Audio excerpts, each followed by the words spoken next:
Hey everybody, Roxabox90 here with another top 10 EDH Commander card countdown. So yes, we are going to go through my top 10 favorite cards from the new set, Dragons of Tarkir. There are a lot of sweet stuff and I can't wait to lay it out for you. We're going to follow pretty much the same criteria we have in the past, in that we're going to go from 1. Multiplayer. This is going to be multiplayer oriented, not 1v1. 2. This is going to be from the more narrow, niche, specific cards towards the bottom, and get a little bit more broad, general, powerful, useful as we get to the top. This isn't going to hold strictly true, but we're going to try to keep to it as best we can. And we're also going to have ones that are multicolor, narrow as well towards the bottom, and ones that are a little bit more broad towards the top. This again is not strictly true, but we're going to try to hold to these criteria a bit. In terms of honorable mentions, I've gotten some mixed reactions in the past from people about whether they like a lot of honorable mentions or not. For me, I'm pretty much lay out here very briefly a couple of the main pointers from the set that I think are worth honorably mentioning. 1, there are a lot of very good dragon cards, dragon specific cards that I did not include on the list, and as you can see listed here, they're all pretty good. Sarkhan's Triumph is probably my favorite. It's the most specific, but also one of the most powerful tutors you can expect in the colors and for dragons specifically. There's also a bunch of cards that are just good cards, but they're very narrow styled build. Shaman of the Forgotten Ways is one of my favorites in this way. By itself, it's a decent ramper, but then it has this formidable ability that screams biorhythm, screams fun, build around, casual enjoyment, but it is way too niche for this kind of list. Also just going to say, yes, Explosive Vegetation gets a reprint. Hello, that's sweet. I'm happy to chat with you guys more down below in the comment section if you guys have specific honorable mentions that you think I missed out or that you think I should have included. I'll try to include a fuller list in the description. Getting to the top 10, we'll start off with number 10, Hedonist Trove. This card is more of a end game card. Yes, it's not going to be used everywhere. That's really the reason it's low on the list, but it is super fun in multiplayer and it screams power since you pick any opponent. So it's a political card. It gives you it basically refills your hand effectively. You get a free non-land spell every turn, and you also can play land cards. This can give you further ramp later in the game. There's a lot of value for 7 mana in this card, besides for just clearing out your opponent's graveyard. Clone Legion is next at number 9. This card is expensive, true, but it is super, super fun. What I like about it is that it brings board states. It takes board states that are degenerating into one person ruling the board and brings you up to their level. And this is a card that I think we'll see a lot of play. It is very expensive and can be a huge fail, which is why it's probably going to be a card that's slightly more narrow. You kind of have to have a sense of what your meta is like in order to make it worthwhile, but I'm sure there will be swingy games where it's a lot of fun. Number 8, Sark Unbroken. This guy is big. He screams awesome. He is 3 color. Very narrow compared to many of the cards on this list, but I like he gives you card advantage. I love he gives you ramp.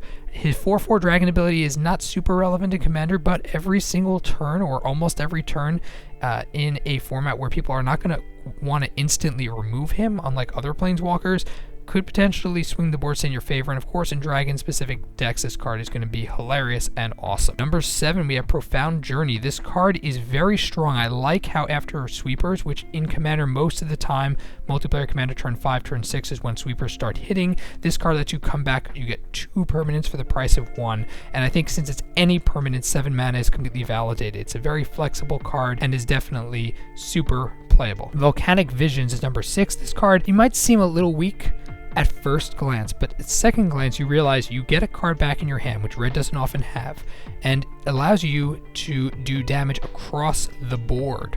Because realize it's each creature your opponents control.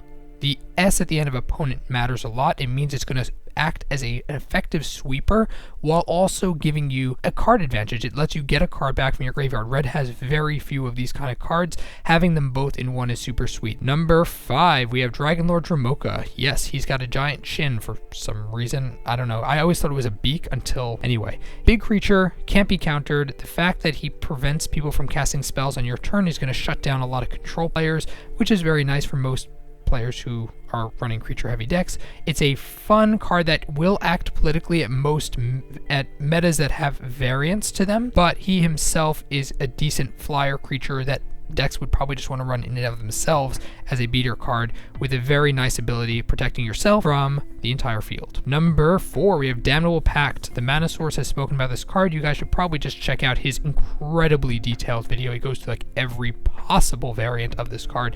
But in Commander, this card is very strong. It's a pseudo removal spell, a huge card draw, and in Commander where X being able to draw cards at scale based on where you are in the game is a huge deal.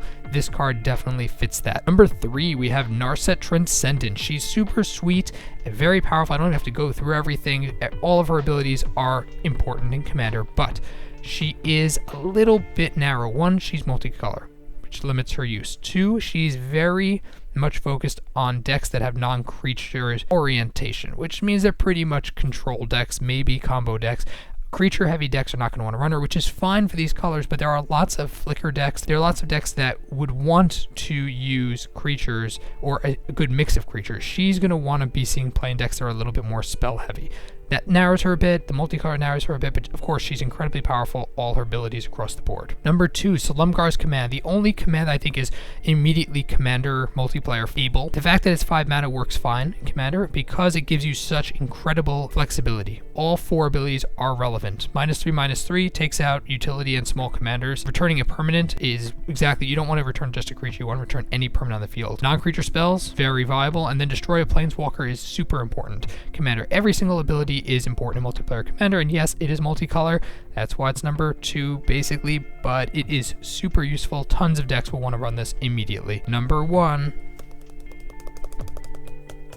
Sidisi Undead Vizier. This card is very strong in lots of formats, but in Commander, what's important to notice is 1, it's a commander. You can use it as your commander. 2, it's a zombie. It works in zombie tribal, it works in any kind of black variant, because it also is a 4/6 death touch, so it's a good toughness for its cost. The exploit ability is what makes it really matter. It's a demonic tutor very easily. It's a sack outlet, demonic tutor. It works incredibly well in mono black decks, but really any deck running black that can have a creature with a recurring demonic tutor flexible ability is a huge deal. Death touch 4/6 is nothing to laugh at either. This really can put the stall on a lot of your opponent's creatures, can shut down commanders. There's a lot of flexibility, but the main key is that it's a demonic tutor with a very strong body that's not expensive. I think this card will see lots of play, both as a commander and not. Number 1. So thank you guys for watching. I hope you guys enjoyed. This is my top 10 EDH commander list for Dragons of Tarkir. Let me know what you guys think down below in the comment section. If you enjoyed the video, then please tap the like button. If you're new to the channel, check it and subscribe as well. If you haven't checked out my Patreon page, I would be super appreciative. I'd love to get more of these top 10 to you guys, and supporting me there would definitely help make that happen. And otherwise, thanks for watching, everyone. As always, Roxabox90 signing out. I'll see you guys next time.